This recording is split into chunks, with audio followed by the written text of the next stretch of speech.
This is my version of the William Skinner device, and I was hoping to have it working, but I've been sick, so I decided just to put up what I've learned about it. So let's take this off the tripod. Here we have the bottom, the axle shaft. Now the output will go down here,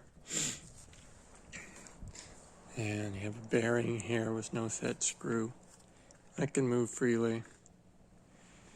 And we have our gimbal here, with a bearing on the top and the bottom.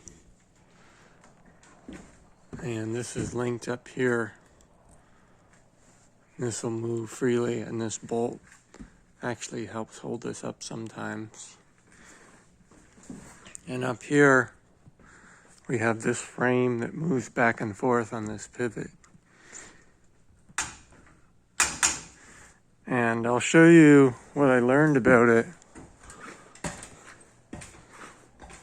is that the top weight has to move freely. So I had this on here. See how that moves the top weight?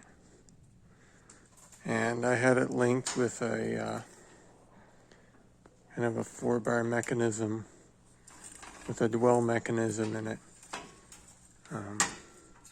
Something like that. Like that, I guess. And that doesn't work. And the reason it doesn't work is that the top weight has to spin freely. So I can just take all of this stuff I have up here and throw it away.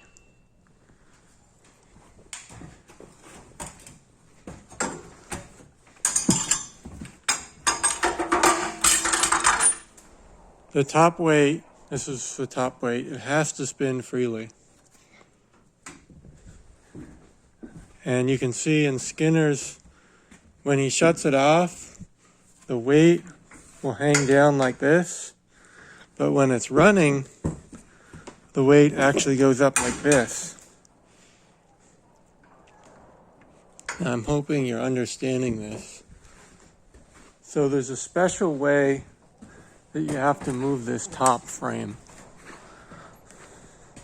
I call it the A-frame because it's shaped like an A.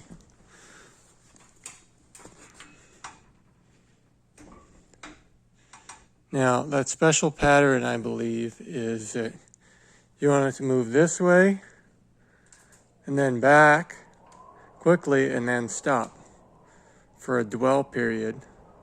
And then you want to go like this, back quickly and then stop.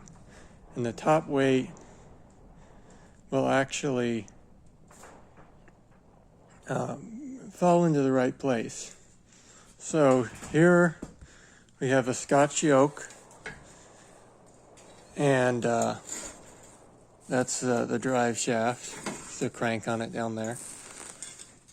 And what you can do with a Scotch yoke is you can put a little curved dwell mechanism, well, a little curved shape, and that creates a dwell mechanism. And I haven't been able to work on this because I've been sick. And that will create the right dwell period. So this needs a linkage rod here so that this thing moves this back and forth.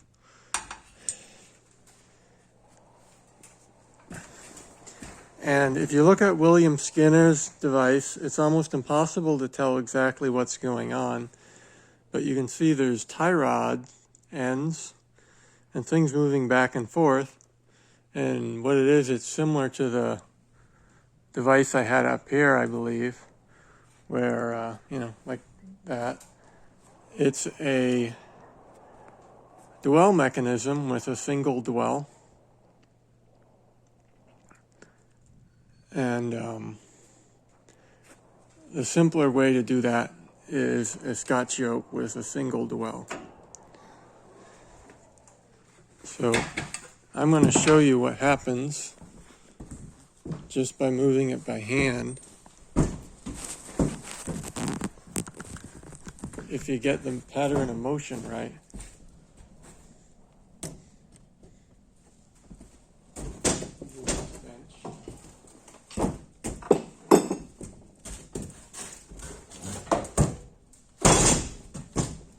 So you don't even have to worry about the position. You don't have to have this thing up here that times it. This here helps to keep it moving. I don't even know if it's necessary though, it's just a flywheel. So let's get it going in the right direction first. We want to wait here. See? Pause. Pause.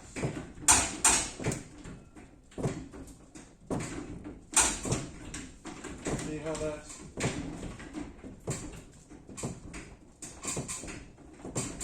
You want it to go towards me and then away from me quickly and then pause.